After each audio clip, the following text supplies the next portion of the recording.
Sustained yield and multiple use. That's the motto of the United States Forest Service. Hi, I'm Chad Booth. Welcome to the county seat today. We are going to take a look at that motto and how it applies to travel management plans. Now, it has been nearly a decade since the United States Forest Service in Utah adopted their current travel management plans for the forests. But it's just now that they're starting to implement it. This implementation has taken many by surprise, including some of Utah's counties. We will have a discussion about travel management plans, how they relate to the mission of the Forest Service, and talk about the planning process that often has left people unaware. To drive home that point, our story today deals with an on-the-ground look at the implementation of a travel management plan that took the locals completely by surprise. Here with that report is Don Dunwell. National forests can be found throughout Utah, places of beauty and sanctuary where families can explore and commune with nature.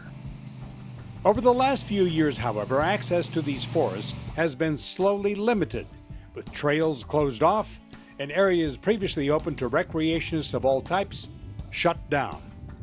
For the residents who visit Santaquin Canyon, there have been some noticeable changes.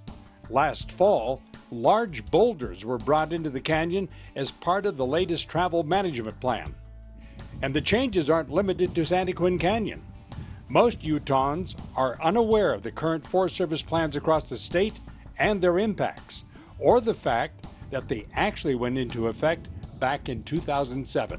It's interesting, a lot of people don't know that. And they ask me, hey, what are you talking about? A forest plan, a travel plan, and explain that to me. So it takes us a while to get them up to speed on efforts that happened. The 2003 plan is almost 10 years old. There's still people that are not aware of that. Public forests are managed by the U.S. Forest Service, and it's their job to maintain and plan for the future of these lands. But there's been a policy shift from multiple use, sustained yield plans of the past to a more protective stance in forest planning since the National Forest Act was passed in 1976. These changes in policy have left people like Aaron Jones scratching their heads, wondering why they're necessary.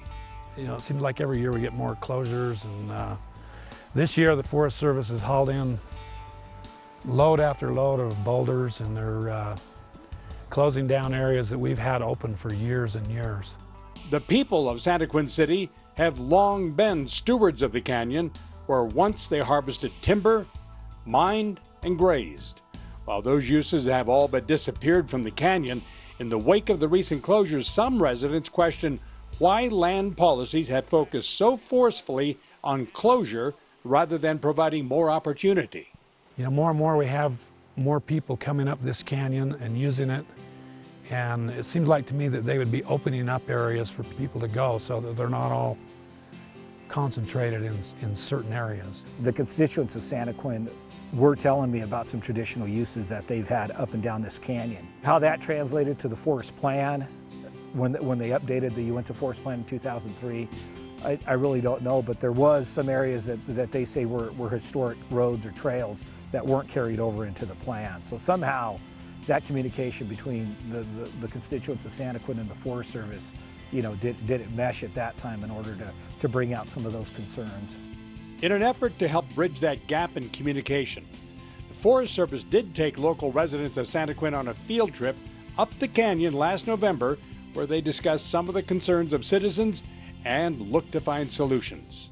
One of the issues that was brought up on Friday when we did the field trip was they felt there was a lack of opportunity up Santaquin Canyon. We agreed to go ahead and move the rocks to allow a little bit more, a couple more cars maybe, or to push them back a little bit while still, protecting the stream resource and providing for folks to pull off and park. On the travel management side of things, we can always look at adding a trail or whatever, but we have to go through the NEPA process to do that. And we've invited them, if there is something that they wanted to add, to go ahead and submit a proposal to us and we'll take a look at it.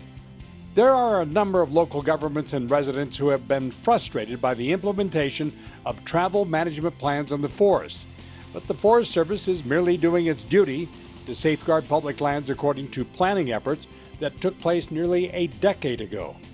It's worth noting, however, that the health of our national forests isn't the sole responsibility of the U.S. Forest Service, but of every citizen who enjoys these pristine lands. For the county seat, I'm Don Dunwell. Thanks, Don, for that report. We are now going to turn our attention to the conversation about travel management plans in the forest, and we will talk about its impacts and its relationships with the county when we come back on the county seat. Cedar City, Utah is home of the Tony Award-winning Utah Shakespeare Festival. But did you know that we also offer a different kind of play?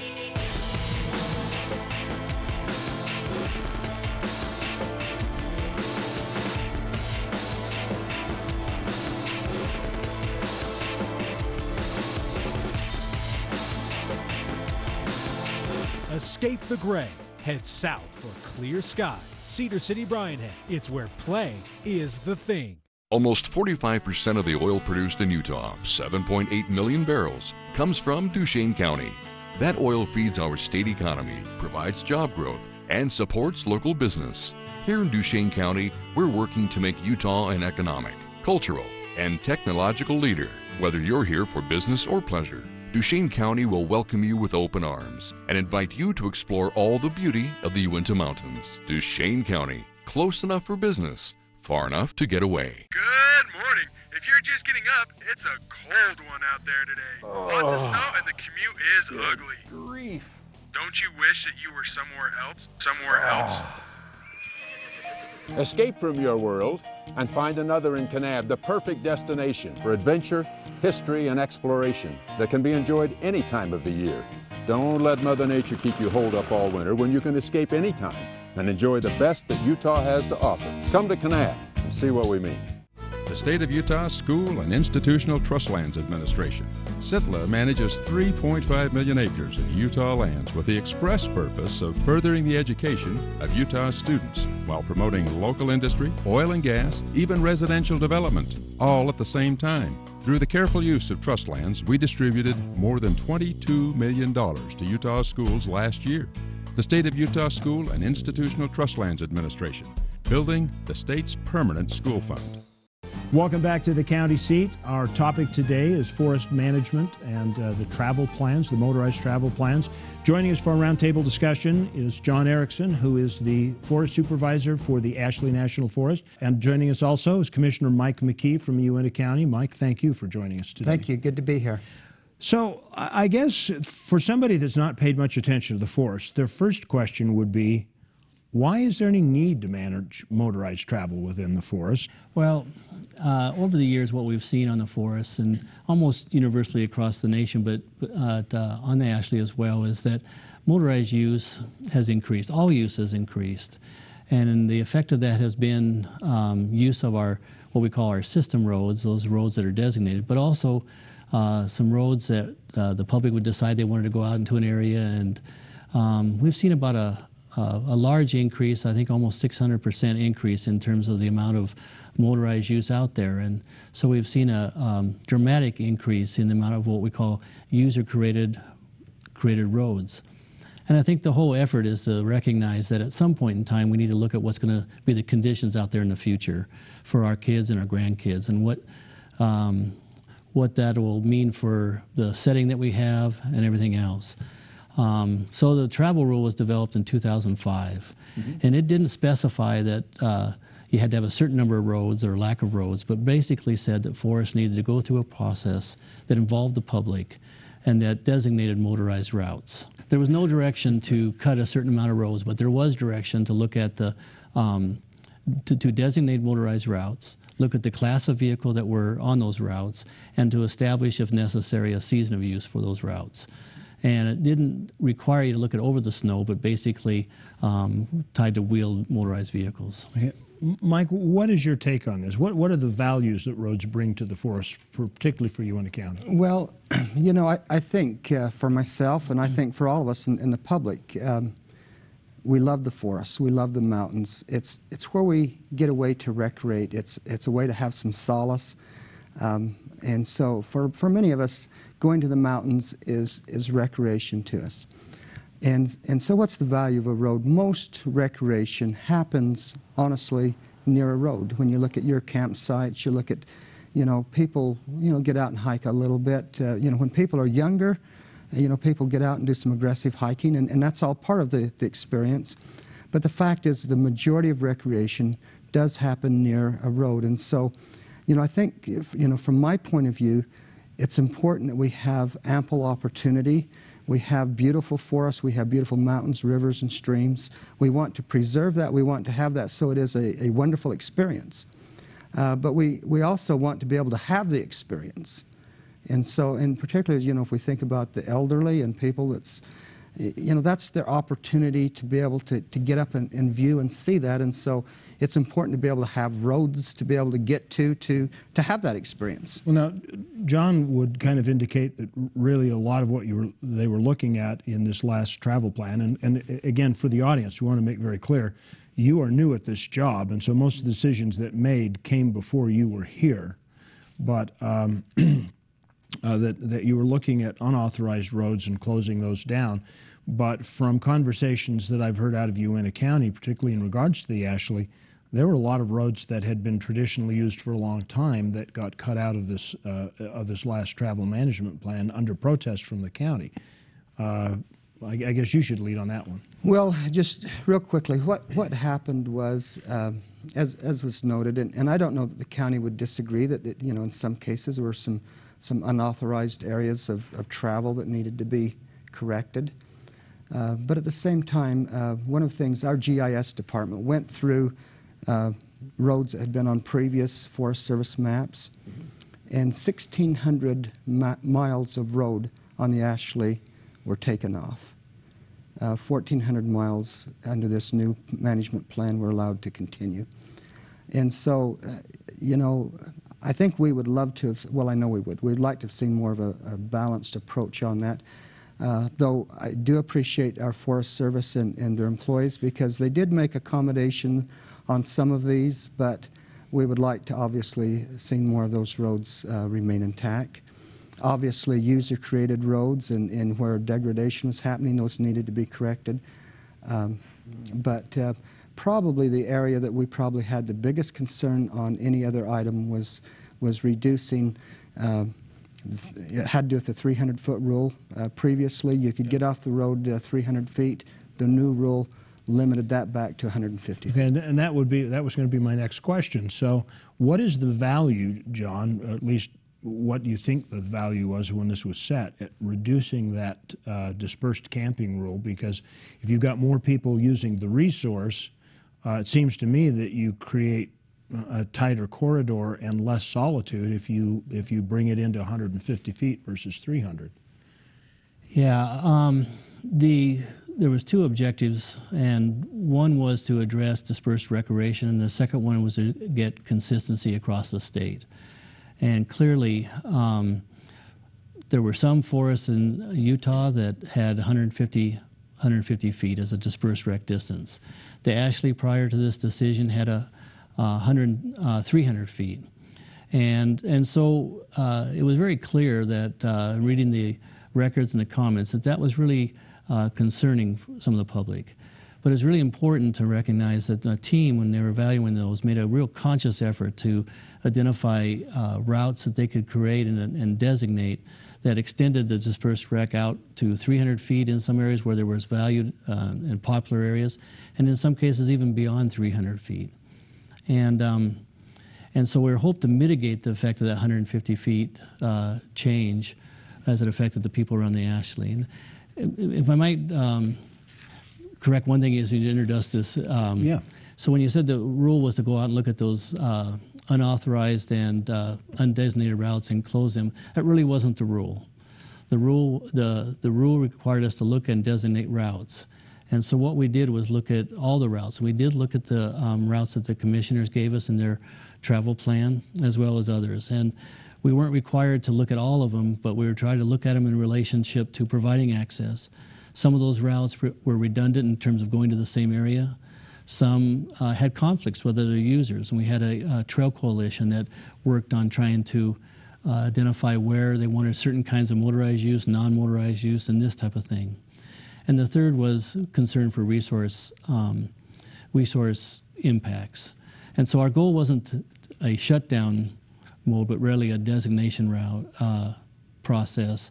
And it didn't include every single route that was out there. Did it feel more of a shutdown to you? I mean, that's about a 50% reduction if I do my math correctly. The public really struggled with this massive reduction. I think the commissioners and others could have got behind saying, you know, if we've got degradation, we've got some duplicate trails and that kind of. I think if we'd had maybe a more of a collaborative type process, it would have been easier to get behind. In fairness, still, the Forest Service did get with us, and they did make some accommodations to some of our I guess, our strongest needs, but we would like to have seen more. All right, and that's a good place to take a break, and we will come back with the county seat here in just a minute. We'll continue our conversation on forest management, travel management plans, particularly the focus is on the Ashley. We'll be right back in just a minute.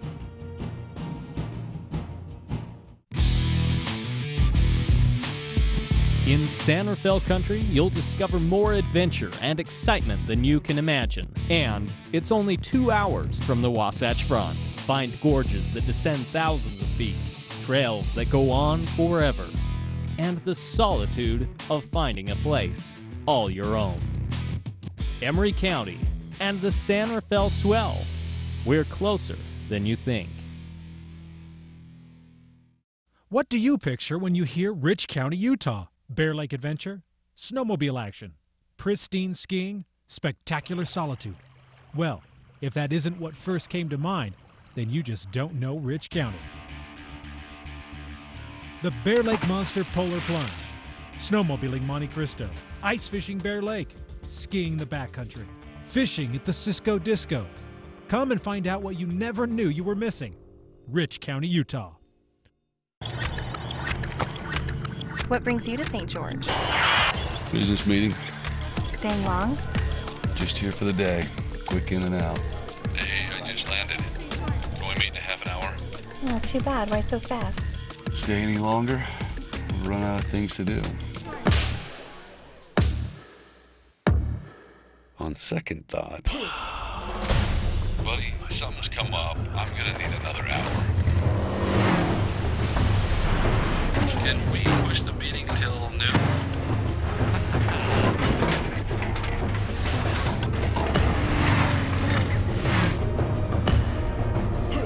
I am definitely gonna need to reschedule. Holy. Sit back, relax, and enjoy your 45-minute flight to Salt Lake. How'd that meeting go?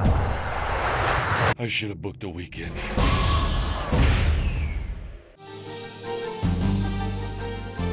Welcome back to the county seat. Our topic has been motorized travel in the forest. We've been talking about the situation in the Ashley.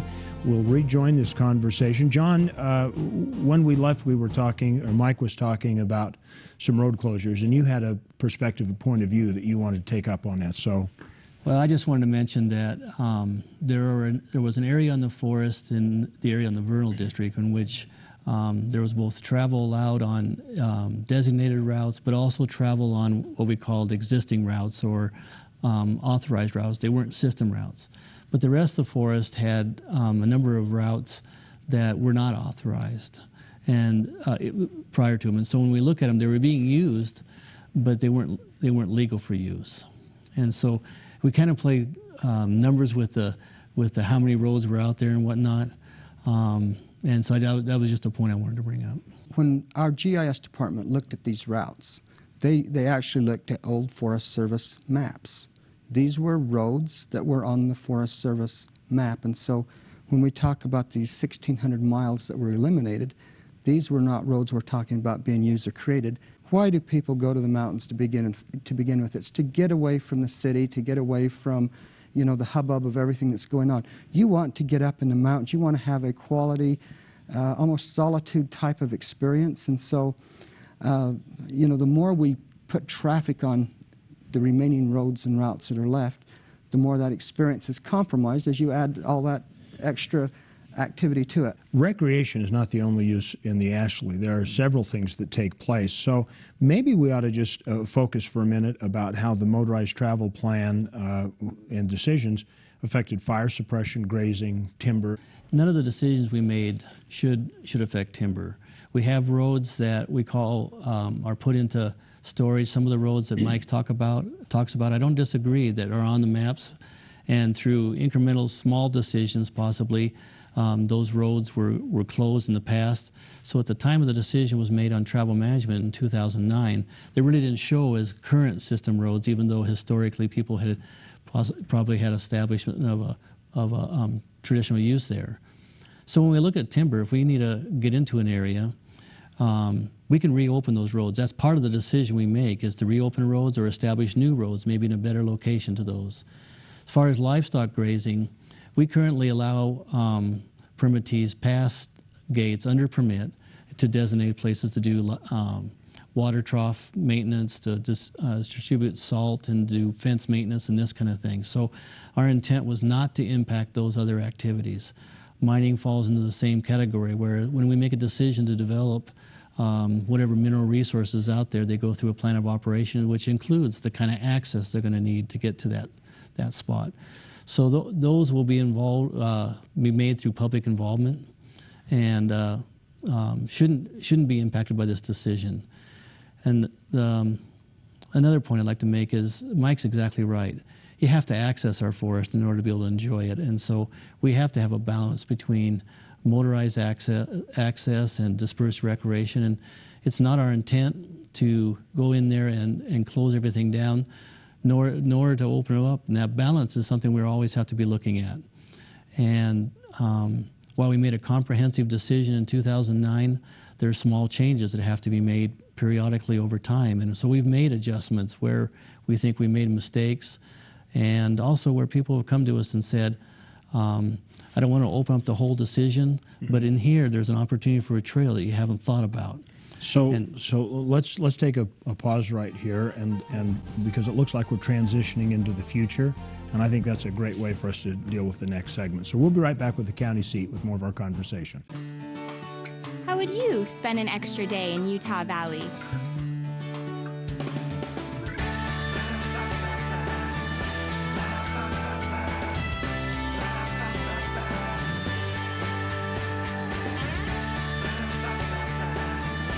Stay one more day. Visit UintahValley.com to make reservations. Uintah Valley. Bring everyone together. Whatever your meeting needs may be, Sevier County is perfect. The brand new fairgrounds facility includes a large meeting hall, breakout rooms, and a perfect kitchen facility to feed just a few or hundreds. The county also boasts the Sevier Valley Center on the campus of Snow College Richfield. This facility includes an arena and numerous breakout rooms that can be used for any type of meeting, conference, or event. When planning your next meeting or conference, consider placing it in the center of it all, Sevier County.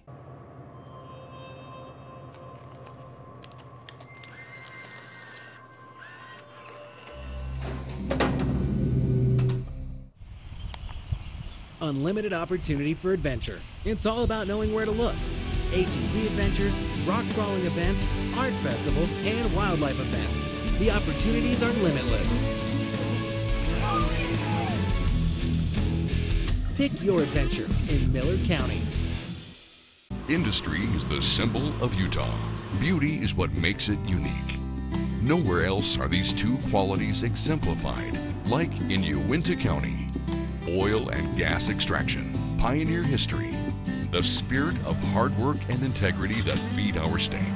Built in the middle of the most spectacular backdrop in the West, isn't it time you found the balance you've been looking for? Uintah County, Utah, where industry meets inspiration. Welcome back to the county seat. We've been talking about the motorized travel within the forest. We've been talking about the Ashley. John, I had to cut you off because of a commercial break, but you were about to make a point, and I think it's a very good and valid point about access, and you said it so eloquently, I won't even try to paraphrase it.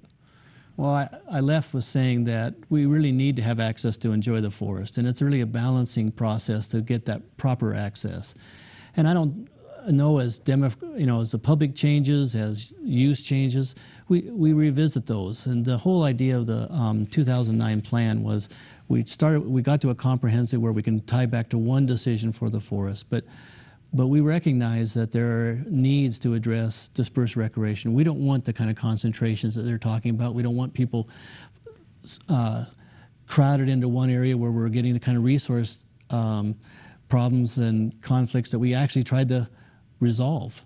And so I see us as this being a living process where we work with the community, work with the local residents, but at a site-specific level so that we can actually get to the merits of that particular route or that particular road and trail, and discuss that specifically. And I found that that's actually the easiest place where we can get resolution and get consensus. As this plan came into place, there were a lot of very upset people in Uintah, Duchesne, and in Daggett counties. I've heard from them several times in pursuit of our other program.